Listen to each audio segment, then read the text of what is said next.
선교에 나오셔서 특송하시겠습니다.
오늘도 오후 예배 나오신 성도님들을 주님의 이름으로 축원드립니다.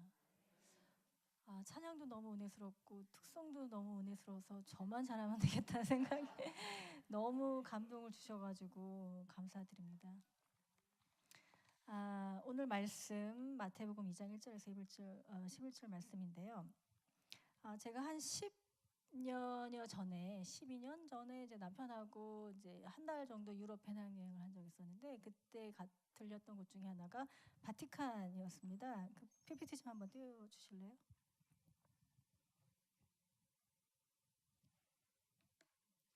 자, 여기가 바티칸 시스티나 성당인데 여러분 혹시 기억하시나요? 혹시 아시나요? 바티칸 시스티나 성당인데 여기가 그 교황 선거의 장소고요. 지금도 주기적으로 미사를 드리는 곳이죠. 여기에 가장 유명한 그림이 있습니다. 이렇게 천장에도 그림이 있고요. 또 벽화에도 그림이 있고요. 그래서 이제 너무나 유명한 그림이 있어서 저희 남편이 찍으려고 했다가 걸렸어요. 찍지 말라고 하더라고요. 여기 들어가서는 절대 사진을 찍으시면 안 됩니다. 여기 이제 여러분들이 잘 아시는 천지창조 그림이 있고요. 또 이 그림 뭔지 아실까요? 최후의 심판의 그림입니다. 천상계가 있고요. 또 천사들이 있고요. 밑에서 이제 부활 승천하는 인간계의 그림. 이 누가 그렸는지 혹시 아세요? 굉장히 똑똑하시네요. 미켈란젤로가 그렸습니다. 잠깐 설명을 조금 드릴게요. 이게 포인터가 안 된대요. 이게 화면은 굉장히 좋은데 포인터, 이게 LED라 포인터가 안 된다 그래서 저 위에 이제 가운데 계시는 분이 예수님, 그리고 옆에 계신 분이 성모 마리아, 그리고 그 옆 주위에 있는 사람들이 12제자와 성자들이라고 알려져 있고요. 그 밑에 있는 사람들, 그걸 좀 확대한 게 천사들이에요. 천사들이 오른쪽에는 지옥으로 끌려가는 사람들이 있고요. 왼쪽에는 이제 천국 승천한 사람들이 있는데요. 천사들이 지금 책을 들고 있죠. 왼쪽, 지금 여러분이 보시는 천사 중에 왼쪽에 있는 천사가 들고 있는 책이 오른쪽에 들고 있는 책보다 작아요. 왼쪽에 들고 있는 책은 천국으로 들어가는 사람들이 기록된 책이고요. 오른쪽에 들고 있는 책은 지옥으로 가는 사람들의 명단이 들어있는 책이에요. 그러니까 이게 무슨 말이죠? 천국 갈 사람보다 지옥 갈 사람이 더 많다라는 것을 이제 미켈란젤로가 이제 들고 그림을 그렸다라고 알려져 있죠. 그리고 이제 천국으로 승천하는 사람들을 그린 그림을 제가 좀 확대를 한 건데요. 이 당시에는 굉장한 센세이션한 그림이었다라고 알려져 있어요. 말하자면 흑인들도 죽어서 부활하는, 천국 갈 수 있다. 그 당시는 상상할, 굉장히, 지금도 흑인 차별들이 있지만 이 당시에도 이 사람들도 갈 수 있다, 하늘나라 갈 수 있다, 이렇게 이제 그림을 그린 거라고 이제 볼 수가 있는 거죠. 이게 이제 맨 위에 예수님, 그리고 옆에 성모 마리아, 그리고 12제자들과 성자들 그림입니다. 근데 이게 뭘 설명을 드리려고 했냐면, 이런 그림을 그리고 나니까 교회가 난리가 난 거예요. 이거는 좀 뭐라 그래야 되지? 다시 제자가 조금 터치를 해서 그린 그림이에요. 원래는 다 알몸이었어요. 교회에 아까 그 교회 그 뭐라 그랬죠? 그 성당에 다 그 나체인 사람들 그림을 그렸다고 생각해 보세요. 여러분, 이 교회에 천장에, 벽화에 다 나체로 그린 사람들이 있다라고 생각해 보세요. 사람들이 굉장히 민망했겠죠. 더 민망한 것은 여기 나온 사람들이 397명인데요. 미켈란젤로가 다 아는 사람들이에요. 자기 예술 동료들도 있었고요. 교황도 있었고요. 추기경도 있었고요. 직원들도 있었어요. 다 아는 사람들이에요. 그러니까 자기한테 잘해준 사람들은 천상계에 그렸고요. 자기한테 좀 기분 나쁘게 했다, 그런 사람들은 지옥에서 그림을 그렸던 거예요. 그래서 사람들이 이걸 보고 어떻게 했어요? 당장 지워라. 이거 옷을 입지도 않고 이게 교회에서 이게 무슨 말이 되는 거냐. 그렇게 얘기한 사람 중에 한 명이 이 사람이에요. 이게 지옥에서 떨어져 있는 사람인데, 지금 가장 크게 그린 사람인데, 이 사람이 어떤 사람이냐면 교황청 전례 담당관 추기경이에요. 지옥에 있는데 뱀이 온몸을 감고 있고 남자 생식기를 물고 있어요. 왜 이렇게 그렸겠어요? 사사건건 시비를 걸었대요, 미켈란젤로한테. 그래서 이렇게 그리지 말아라, 옷을 입혀라.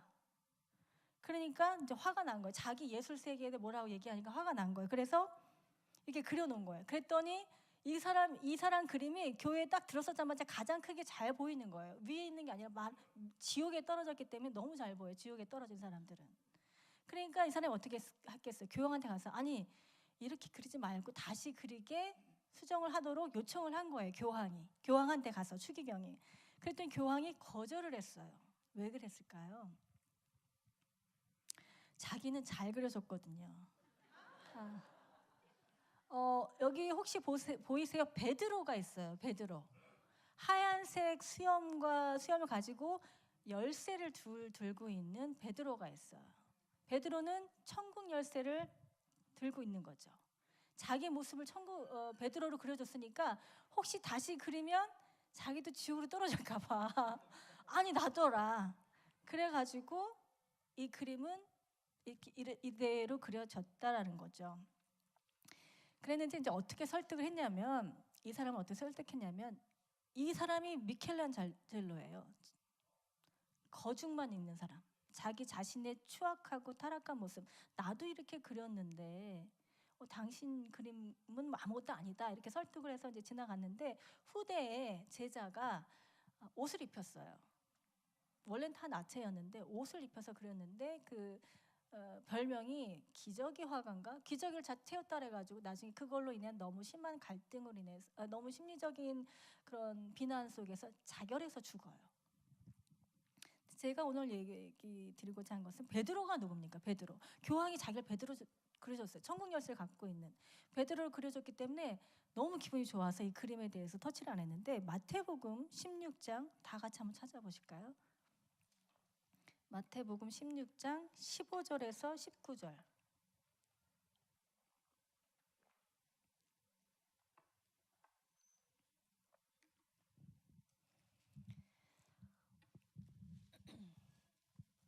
다 찾으셨나요? 다 같이 한 목소리 읽어보시겠습니다. 시작. 이르시되 너희는 나를 누구냐 하느냐. 시몬 베드로가 대답하여 이르되 주는 그리스도시요 살아계신 하나님의 아들이시니이다. 예수께서 대답하여 이르시되 바요나 시몬아 내가 복이 있도다. 이를 내게 알게 하니는 혈육이 아니요 하늘에 계신 내 아버지이시니라. 또 내가 내게 이르노니 너는 베드로라. 내가 이 반석 위에 내 교회를 세우리니 음부의 권세가 이기지 못하리라. 내가 천국 열쇠를 내게 주리니 내가 땅에서 무엇이든 매면 하늘에서도 맬 것이요 내가 땅에서 무엇이든지 풀면 하늘에서도 풀리리라 하시고. 그래, 네, 여기까지 19절에 하는. 자, 이 그림이 하나가 더 있나요? 밑에? 없군요. 베드로를 확대를 못했군요. 베드로가 누굽니까? 최초로 예수님을 누구라 고백했습니까? 그리스도라 고백을 했더니 어떤 축복을 받았죠? 천국 열쇠를 받는 축복을 받은 사람이 베드로예요. 그래서 이 그림에 베드로가 열쇠를 2개 갖고 있어요. 땅에서 매면 하늘에서도 맬 것이라고 한 예수님의 말씀대로 어마어마한 축복을 받은 사람이 베드로입니다. 최초의 고백이죠. 베드로가 축복을 받은 이유는 뭐였다고요? 주를 그리스도라 고백했기 때문에.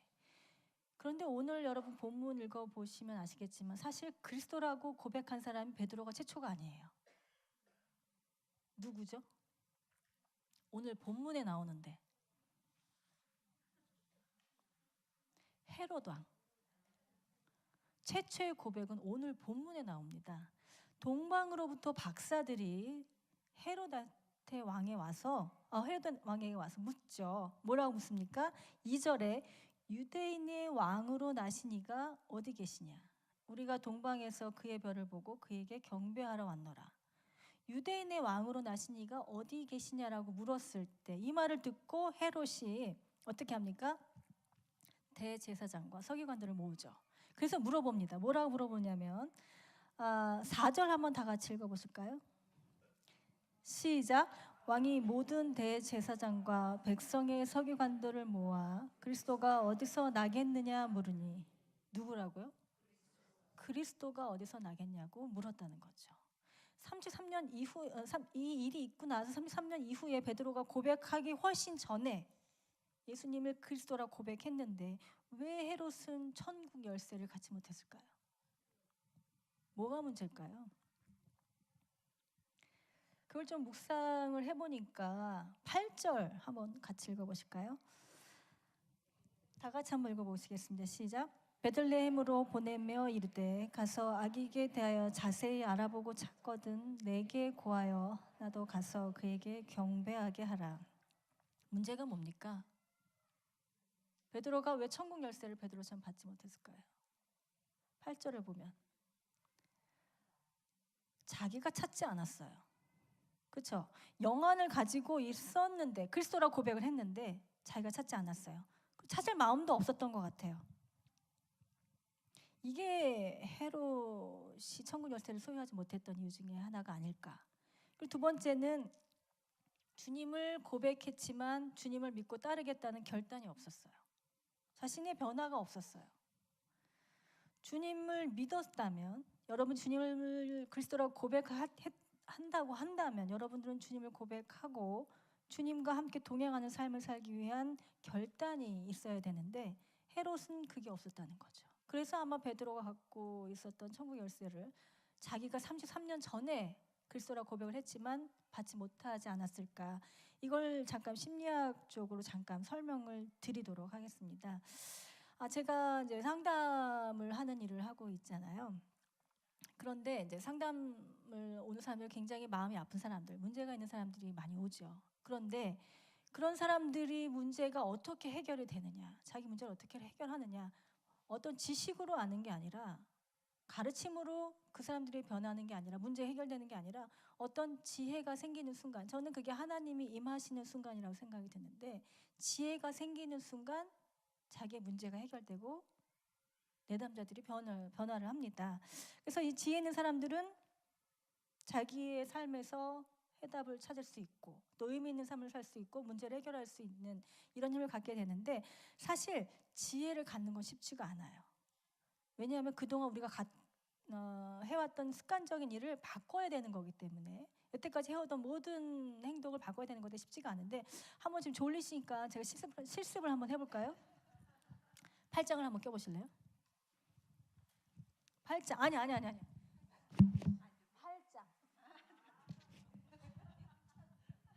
팔짱을 다 끼셨어요? 다 풀어보세요. 거꾸로 한번 껴보세요. 지금 방금 했던 것도 거꾸로 한번 껴보세요. 어떠세요? 아니요. 했다가 풀러서 다시 거꾸로 해보시라고요. 어때요? 쉬우세요? 어렵죠? 팔짱 하나 끼는 거 바꾸는 것도 굉장히 어려워요. 우리가 갖고 있던 습관을 바꾸는 게 이렇게 어려운데, 주님을 믿고 내 삶이 변한다? 굉장히 어려운 겁니다. 내 문제 해결된다? 굉장히 어려운 거죠. 우리한테 갖고 있는 이런 습관 하나조차 바꾸는 게 굉장히 어려운데, 제가 오늘 말씀드릴 것은 이제 어떤 책에 나와 있는 거예요. 여러분도 이게 번역이 됐더라고요. 졸던 피터슨이 쓴 12가지 인생의 법칙이라는 책 혹시 읽어보셨나요? 다행입니다. 제가 오늘 그 얘기를 하려고 했는데 읽으셨으면 어떠나 걱정을 했는데, 저희 목사님이 걱정하지 말라고 하시더라고요. 절대 안 읽을 거니까 실컷 얘기하라고 항상 저한테 눈에 당부를 하셔가지고, 한번 기회가 되시면 한번 읽어보세요. 이 책이 이제 굉장히 좋은데, 이 책에 나와 있는 내용이 뭐냐면, 랍스터 아시죠? 랍스터 좋아하세요? 비싸서 못 먹잖아요. 랍스터가 굉장히 이제 과학자들이 연구를 많이 하는 갑각류인데, 왜 그러냐면 이 브레인이, 이 뇌가 굉장히 단순해요. 그래서 이 뇌가 어떤 역할을 하는지 알기 되게 쉽고, 굉장히 복잡한 뇌를 가진 인간이나 동물을 연구하기가 굉장히 도움이 되기 때문에 갑각류를 연구를 하는데, 이 랍스터는 어디 사냐면 바다 가장 밑에 살거든요. 가장 밑에서 그 위에서 치열하게 싸우고 뭐 하고 부스러기가 떨어지잖아요. 이 부스러기를 먹기도 하고 자기들끼리 싸워서 뭐 쟁취해서 먹기도 하는데, 얘네들의 가장 큰 목적은 안전한 은신처를 찾아내는 거예요. 얘네들은 바닥에서. 그런데 문제는 뭐냐면, 이런 랍스터가 너무 많다는 거죠. 그래서 어떻게 되겠어요? 싸우죠. 영역 다툼을 하겠죠. 왜냐하면 그럼 어떻게 해서 이 사람이 아니죠. 이 랍스터가 자기의 서열을 정하게 될까? 싸웁니다. 단계가 있어요. 조지 피터슨이라는 사람이 이제 하버드 심리학과를 나와서 하버드대 교수를 하다가 지금은 토론토 심리학과 교수면서 지금 현대에서는 가장 영향력 있는 그 임상 심리학자 중에 한 명인데요. 그 사람이 이렇게 얘기하더라고요. 마주쳤을 때 어떻게 해야 되는지 본능적으로 알고 있대요. 랍스터는. 첫 단계, 우선 자기보다 크면 안 싸운대요. 두 번째, 몸집이 엇비슷하다, 싸울만 하다, 겁주는 거예요. 겁주면서 이제 겁 많은 애들이 이제 두 번째는 지는 거고요. 세 번째는 너무나 팽팽해요. 그때는 이제 조금 진짜 전투가 일어난대요. 근데 이제 자칫 잘못하면 타격을 입고 자기가 죽을 수도 있기 전에 끝내는 게 3단계. 4단계는 뒤집어도 다시 일어나. 그래서 포기하지 않아. 이러면 이제 패자는 거의 살아남기 힘든 단계. 그런데 이제 굉장히 재미있는 게 뭐냐면, 이렇게 패배한 가제의 뇌를 보니까 뇌가 변하더라는 거예요. 영어로는 dissolve라고 하거든요. 이게 녹는다는 뜻인데, 이 번역은 어떻게 되냐면 뇌가 해체돼서 약자들이 갖고 있는 뇌처럼 변한대요.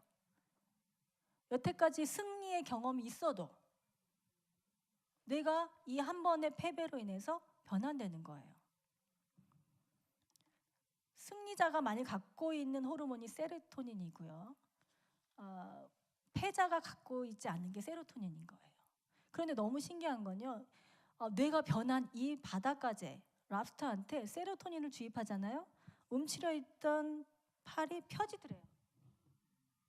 다시 덤빈대요. 더 격렬하게. 그 전까지는 패배자의 뇌를 갖고 있다가 세로토닌을 주입하니까 변하더라는 거예요. 사실 우울증 환자들한테 세로토닌을 주입하거든요. 왜 이렇게 하냐? 좀 이따 설명을 드릴게요. 세상은 불공평하다는 거예요. 왜 불공평하냐면요. 상위 1%들이 경제력을 갖고 있는 상위 1%들이 하위 50%의 자산보다 더 많아요. 그리고 논문을 쓰고 있는 사람들, 과학 논문을 쓰고 있는 사람들은 유명한 논문을 쓰고 있는 사람들은 극소수입니다. 그 많은 과학자들 중에서. 음악 하는 사람은 되게 많죠. 이 나라에서도 그렇고 이 세상에서 많지만 저작권료 대부분은 소수의 음악인들이 가져가는 거예요. 세상은 되게 불공평해요. 근데 이게 세상이 악해져서 종말이 와서 이렇다기보다 인류가 만들어진 생명체의 특징이라는 거죠. 마치 랍스터가 자기의 서열을 정하기 위해서 서열을 구성하는 것처럼. 그래서 인간이 가장 갖고 있는 원초적인 특징 중에 하나가 서열을 정하는 거예요. 내가 저 사람보다 높은가 낮은가? 그 서열을 정하면서 내가 어떻게 행동해야 되고 생각해야 되고 느껴야 되고 이게 모든 것이 우리가 아주 기본적으로 알 수 있는 타고난 본능이라는 거죠. 그래서 문제는 이런 실패를 경험한 사람들, 지금 현재의 문제를 겪고 있는 사람들이 마치 싸움에 진 랍스터와 같은 삶을 살아간다는 거죠. 인간도 마찬가지라는 거예요. 동료들이 자신을 별 볼일 없는 사람으로 여기게 된다면 세로토닌이 갑자기 줄어든대요. 그러면 갑자기 부정적으로 생각하게 되고 민감하게 생각하고 저 사람이 말 한마디 해도 되게 곡해하게 되고 그래서 모든 게 주위한테 예민하게 반응하면서 모든 에너지를 써버리고 그래서 스트레스가 많아지고 이게 이제 최하위층의 사람과 최고층에서 있는 사람들의 특징이라고 할 수 있는데 이거는 생물학적인 특징만 말씀을 드릴게요. 그래서 최하위층에 있는 사람들은 좋은 친구가 주위에 별로 없어서 혼자 일을 처리해야 되고요. 뜻밖의 사태에 준비해야 되기 때문에 항상 예민하게 그래서 미래를 위해서 아껴 넣어야 될 에너지가 없고요. 그래서 그게 지나치면 충동적으로 행동하게 되고 쾌락에 빠지기 쉽고 이게 이제 최하층의 사람들의 특징이고요. 높은 계층에 있는 사람들은 우선 주변에 도와줄 사람이 많대요. 그렇죠? 그 다음에 웬만해선 나한테 피해를 주지 않기 때문에 웬만한 일은 대수롭지 않게 넘기고요. 변화를 기회로 여기고요. 그리고 세로토닌 덕분에 자신감 있게 항상 어깨를 펴고 당당하게 살아간다는 거죠. 그래서 여러분 지금 힘드세요? 어려우세요? 우울하세요? 그렇게 행동하지 마시라는 거죠. 마치 내가 세로토닌을 주입받은 것처럼 하나님의 말씀을 주입받고 하나님의 아들이라는 것처럼 당당하게 어깨를 펴고 자신감 있게 살아가는 이런 결단과 변화가 필요하다는 게 이제 심리학자들이 얘기하는 건데 왜 우리가 결단하고 변해야 되냐면 많은 피해자들이 가해자들을 향해서 맞서 싸울 힘도 없지만 맞서 싸울 생각도 없습니다. 자신들이 바뀔 거라고 생각을 하지 않는다는 거죠. 그렇지만 타고난 이런 조직 바꿀 수 없는 시스템 그렇지만 바뀌지 않는 건 없어요. 상황이 바뀌면 여러분도 항상 바뀔 수 있고 여러분도 바뀌면 상황이 바뀌는 거예요. 우리가 결단한다는 거 하나님 말씀을 결단하는 거 이제 대강절 주님이 오시기를 기대한다는 거 주님이 나와 함께 하시고 어떻게 살아가시기 결단하는 시간이거든요. 적극적으로 노력해야 된다는 거죠. 나의 욕심과 주님의 일이 충돌하는 지점에서 나는 과연 어떤 결단을 해야 되는지 헤롯과 같은 결단을 해야 될 건지 베드로와 같은 결단을 해서 천국의 열쇠를 소유하게 될 것인지 헤롯의 문제는 지식은 있었는데 지혜가 없었어요. 자신의 결단이 없었어요. 주님을 그리스도라고 고백하는 이 고백이 엄청난 축복을 가져오는 것 근데 그러한 축복을 받기 위해서는 우린 아는 것에서 끝나면 안 돼요. 지식에서 끝나면 안 되는 거예요. 결단을 해야 되고 변화를 해야 되는 거죠. 노력해야 돼요. 어떤 노력을 하고 계세요? 어떤 기대를 하고 어떤 결단을 하셔야 되는 것인지 여러분이 생각해 보셔야 될 것 같습니다. 아는 것에서 그치는 게 아니라 나의 삶을 변화시키고 주님께 가까이 가는 삶이 되도록 행동해야 되는 게 필요한 거죠. 여러분 전력을 다하고 계십니까 지금? 카톡은 전력을 다해서 올리고 있네요. 주님의 일을 위해서, 주님이 맡겨진 사역을 위해서 전력을 다하고 계십니까? 혹시 내 감정에 사로잡혀서 맥없이 하루를 그냥 보내고 계시지는 않으신가요? 제가 미국에서 박사를 받았잖아요. 근데 미국 박사 과정이 속된 말로 굉장히 빡세요. 굉장히 어려워요. 왜 어렵냐면 2년간의 코스 수업이 있고요. 그 수업 중에서도 매일매일 과제가 있고 2년간의 임상 실습이 있고요. 2년간의 시험이 있어요. 그리고 2년간의 시험이 끝나야만 논문을 쓸 자격을 줘요. 근데 이제 실습까지는 교수님이 동행을 해요. 근데 시험 준비, 논문 다 제가 해야 되는 거예요. 저와의 싸움이 가장 어려웠어요. 왜 어려웠냐면 박사를 못 받을 것 같은 거예요. 읽어야 할 책이 너무 많은 거예요. 뭐 시험이야 기본적으로 한다고 하지만 시험 보고 나서 논문을 쓰기 위해서는 최소한 300권 이상은 읽어야 되잖아요. 그리고 보통 제가 논문을 한 290 몇 장을 썼는데 끝이 안 보이는 거예요. 못 받을 것 같은 거예요. 그래서 포기하고 싶은 거예요. 하루에 제가 몇 권을 읽겠어요. 제가 영어가 제가 퍼스트 랭귀지도 아닌데 제가 하루에 한 권 읽겠습니까? 하루에 10장 읽을 때도 있었고요. 하루에 50페이지 읽을 때도 있었어요. 그러니까 박사를 못 받을 것 같은 거예요. 끝이 안 보여요. 포기하고 싶었어요. 근데 그때 무슨 결단을 했냐면 오늘 하루만 열심히 살자. 오늘 하루만 열심히 살았더니 그게 1년이 돼서 논문이 나오더라는 거죠. 여러분 미래를 구원받을 거 걱정하세요? 오늘 하루만 주님께 헌신해 보세요. 오늘 하루만. 이 오늘 하루가 쌓여서 여러분 1년이 되고 여러분 인생이 되는 겁니다. 이런 결단이 있어야 돼요. 내일 10년, 1년 뒤 굉장히 어려워요. 그렇지만 오늘 하루만, 주일 하루만, 내일 하루만, 그 하루만 주님께 결단하고 변화하도록 노력해 보시라는 거죠. 진심을 다하셨는지, 전력을 다하셨는지. 좋지 못한 환경에서 자는 사람들이 나쁜 일을 많이 하는 경향이 있긴 있어요. 그리고 많은 사람들이 나쁜 아이는 없다, 나쁜 부모만 있을 뿐이다. 사실 이런 생각은 학계에서는 굉장히 순진한 생각이라고 얘기를 해요. 그렇지 않은 경우도 굉장히 많이 있어요. 유독 까다로운 아이들이 많이 있어요. 내 삶이 이렇게 된 거 다 주님 때문인가요? 다 주님이 이런 계획이 있어서 나는 안 돼. 그 주님이 멀어지기도 하고요. 나를 탓하기도 하고요. 그런데 그런 생각을 하는 시간에 대신에 그럼에도 불구하고 계속 주님께 예배드려 보세요. 그럼에도 불구하고 결단하고 주님에게 향하도록 노력해 보시라는 거죠. 주님과 동행하는 삶에 방해가 된다? 바로바로 중단해 버리시라는 거죠. 잘못된 생각이라는 걸 알면서 합리화하지 마시고 그렇게 노력한다면, 그렇게 행동한다면, 그렇게 결단한다면 여러분은 언젠가 주님과 더 가까운 삶을 살고 있을 것이라는 거죠. 여러분이 이 대강절, 예수님을 기다리는 이 시간에 어떤 결단을 하고 어떤 노력을 하고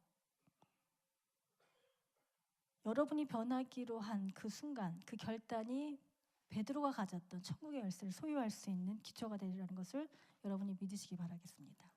다 같이 기도하시겠습니다. 하나님 감사합니다.